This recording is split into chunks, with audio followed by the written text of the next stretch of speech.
Hello दोस्तों, कैसे हैं आप लोग। हमारी आज की कहानी का नाम है टकराव। सुबह के 7 बजे थे। मोहल्ले की गलियों में सब्जी वालों की आवाज़ गूंज रही थी। टमाटर ले लो, आलू ले लो, हरी मिर्च ताज़ी है।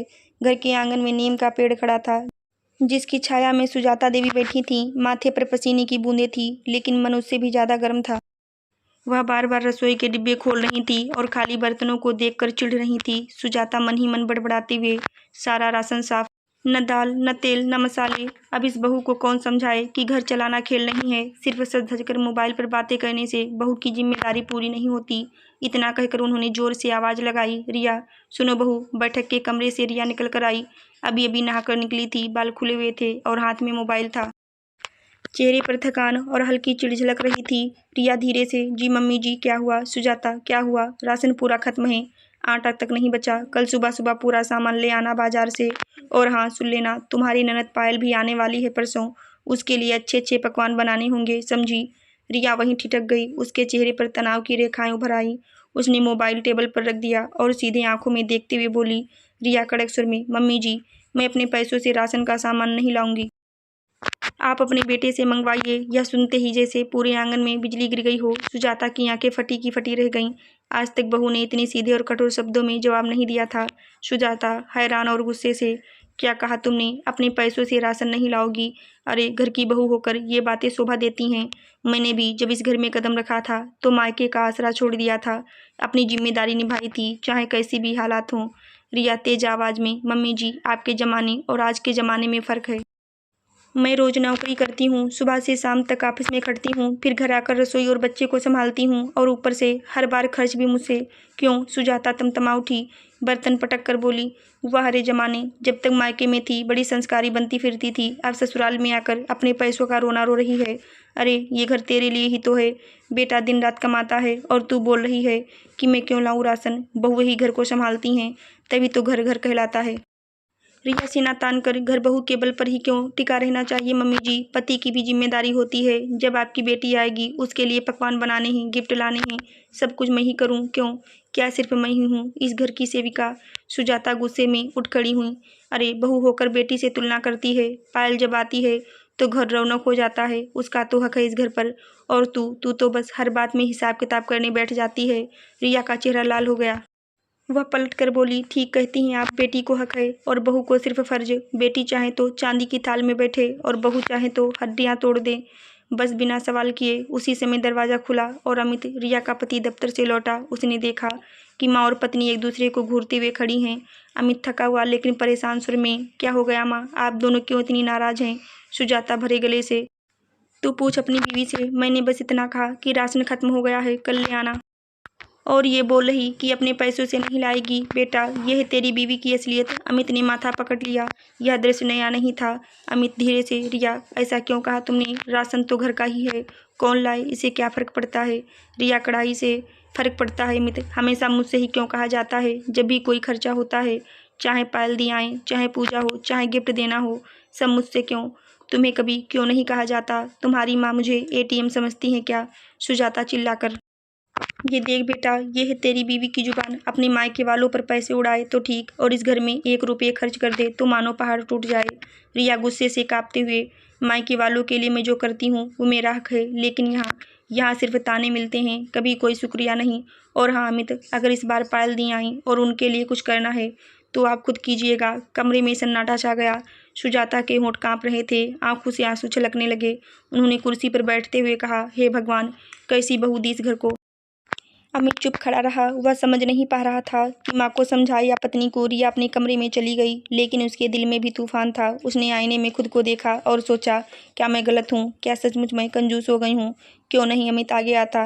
क्या बहू का मतलब सिर्फ देना ही है, लेना नहीं। रात का खाना किसी ने ढंग से नहीं खाया। सुजाता गुस्से में खिचड़ी बना ली और अलग बैठकर खा ली। रिया ने बेटे आरव को दूध पिलाकर सुला दिया और खुद सोफे पर बैठी रही। अमित बार बार सिगरेट लेकर बालकनी में जाता, फिर लौटकर चुपचाप मोबाइल स्क्रॉल करने लगता। घर में तनाव का माहौल था। अगली सुबह सुजाता जानबूझकर रसोई में जोर जोर से बर्तन खड़काने लगी। उनकी नज़र बार बार रिया पर जा रही थी। सुबह हो गई लेकिन बहू अभी तक बाजार नहीं गई। देख लेना, अगर आज राशन नहीं आया तो घर का चूल्हा भी नहीं जलेगा। रिया ने अनसुना कर दिया। उसने बेटी को स्कूल के लिए तैयार किया और खुद ऑफिस निकलने लगी। रिया ठंडे सुर में, मम्मी जी मैं ऑफिस जा रही हूँ।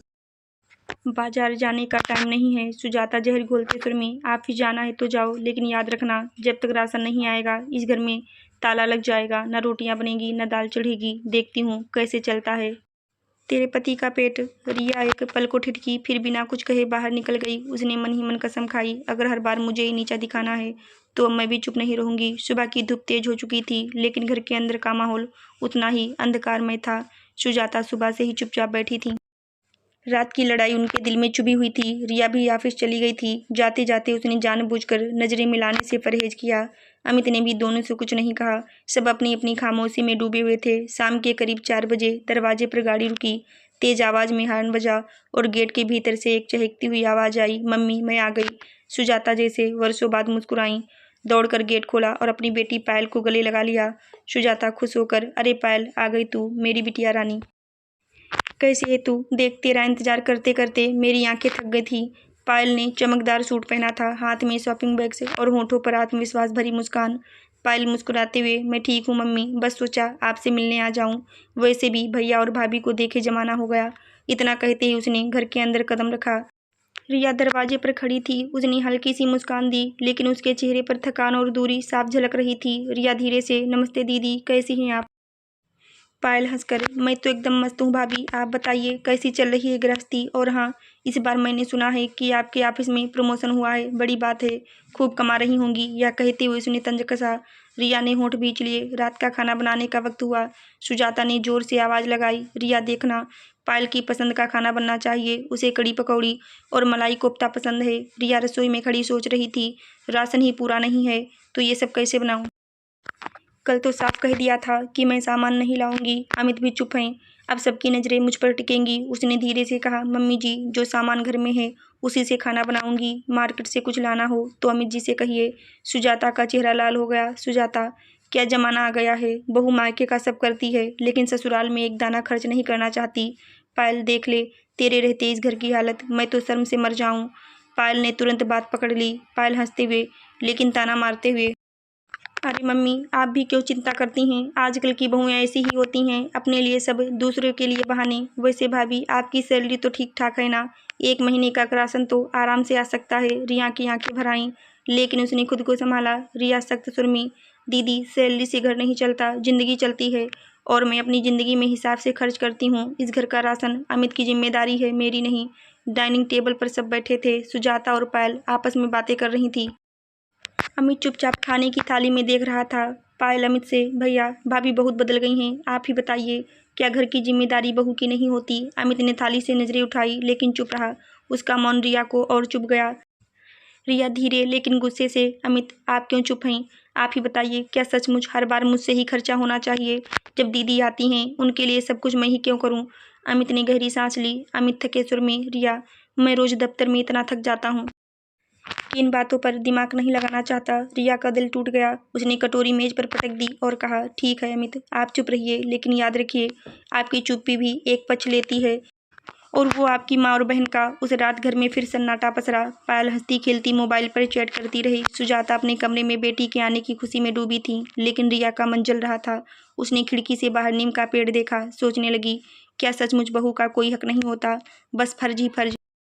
अमित की चुप्पी मुझे हर बार और अकेला कर देती है। अगले दिन सुबह पायल ने अपनी आदत के मुताबिक खूब ताने कसे। भाभी, आप तो बड़ी मॉडर्न हैं, आपकी सैलरी है, कार है, ऑफिस है, फिर भी घर में राशन तक नहीं ला पाती।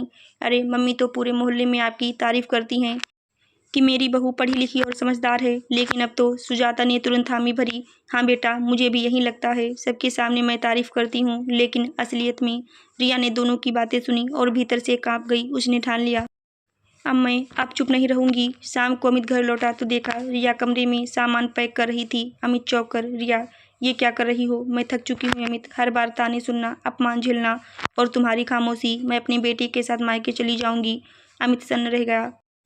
उसने उसका हाथ पकड़ा। रिया प्लीज ऐसा मत करो। देखो मैं मानता हूँ कि माँ और पायल की बातें गलत हैं, लेकिन घर छोड़कर जाना कोई हल नहीं। रिया कड़वाहट से, तो क्या करूँ अमित, यहाँ रहकर अपमान सहूँ? नहीं, अब और नहीं। अमित चुप हो गया। उसे एहसास हुआ कि अब मामला छोटा नहीं रहा। रात गहरा चुकी थी। पूरे घर में अजीब सी चुप्पी छाई थी। रिया बेटी आरो को लेकर कमरे में बैठी थी। उधर सुजाता और पायल बैठक में बैठे थे। पायल अपनी माँ के पैर दबा रही थी और ताने बरसा रही थी। दोनों बातें कर ही रही थी कि तभी अमित कमरे से निकला। उसने उनकी बात सुन ली थी। उसका दिल टूट गया। सुबह का समय था। रिया चुपचाप चाय बना रही थी। तभी पायल भीतर आई और तेज स्वर में बोली, भाभी, आज तो मेरी सहेलियाँ घर आ रही हैं। मम्मी ने कहा है कि सबके लिए अच्छे पकवान बनाने होंगे। रिया ने कप जोर से मेज पर रखा। दीदी, आप जब भी आती हैं मुझे ही सब करना पड़ता है। क्यों? आपकी सहेलियां हैं, आपकी मेहमान नवाजी है, तो आप क्यों नहीं करती? वाह भाभी, बहुएं ही तो घर की शान होती हैं। रिया की आंखों में आंसू छलक पड़े। सुजाता और पायल एक दूसरे को देखने लगी। अमित उस दिन ऑफिस नहीं गया। उसने तय कर लिया था कि अब चुप रहना ठीक नहीं। अमित ने सबको बैठक में बुलाया। माँ, आपने अपना जमाना देखा है, लेकिन वक्त बदल चुका है। सुजाता की आंखें चौड़ी हो गईं। क्या तू अपनी माँ को गलत कह रहा है? अमित, नहीं माँ, मैं सच कह रहा हूँ। मैं भी गलत था जो हर बार चुप रहा, लेकिन अब नहीं। इस घर का राशन, इस घर का खर्च, यह मेरी जिम्मेदारी है। और पायल, उसने बहन की तरफ देखा। अमित कड़े सुर में, जब तू आती है तो इस घर को बोझ मत बना। मेहमान नवाजी का मतलब यह नहीं कि सिर्फ रिया सब करे। पायल एक पल को चुप हो गई। उसने पहली बार अपने भाई की आंखों में गुस्सा देखा। पायल ताने मारते हुए, भैया, ये सब भाभी ने आपके कान भर दिए हैं। रिया कपकपाती आवाज में, नहीं दीदी, मैंने कान नहीं भरे। बस इतना चाहती हूँ कि मुझे भी इस घर में इज्जत मिले। पूरा कमरा खामोश हो गया। सुजाता की आंखें भीग गई। उन्होंने धीरे से कुर्सी पकड़ी और बैठ गईं। सुजाता हाँ भरते हुए, शायद मैं सच में गलत हो गई थी, अपनी जमाने की सोच में अटकी रही। रिया, मैंने तुझे बेटी समझा ही नहीं, हमेशा बहू मानती रही, लेकिन आज तेरे आंसू देखकर समझ आया, बहू भी बेटी ही होती है। पायल अब भी चुप नहीं थी। मम्मी, आप तो हमेशा भाभी का पक्ष लेती हैं, मैं ही गलत क्यों लगती हूँ? अमित ने सख्ती से कहा, क्योंकि तू बहन होकर आग में घी डालती रही। तेरा काम माँ को संभालना था, घर को जोड़ना था, लेकिन तूने रिश्तों में दरार डाली। पायल का चेहरा उतर गया। वह चुपचाप उठी और कमरे में चली गई। रिया ने पहली बार राहत की सांस ली। उसने अमित की तरफ देखा। रिया धीरे से, धन्यवाद अमित, आज आपने मेरा दर्द समझा। अमित ने उसका हाथ थामा। अमित, मुझे माफ़ कर दो। रिया, अब से यह घर हम दोनों की बराबरी से चलेगा। न सिर्फ तेरी जिम्मेदारी, न सिर्फ मेरी, बल्कि हमारी। सुजाता ने भी पास आकर रिया को गले लगा लिया। बहू नहीं, मेरी बेटी। रिया रो पड़ी, लेकिन इस बार उसके आंसू गम के नहीं, राहत और अपनत्व के थे। अगले दिन जब पायल विदा हुई तो उसका चेहरा उतरा हुआ था, लेकिन रिया और सुजाता की आंखों में एक नया रिश्ता जन्म ले चुका था। अब घर में तकरार की जगह समझदारी और बराबरी की नींव रखी गई। आशा करती हूँ दोस्तों आपको हमारी कहानी जरूर अच्छी लगी होगी। धन्यवाद।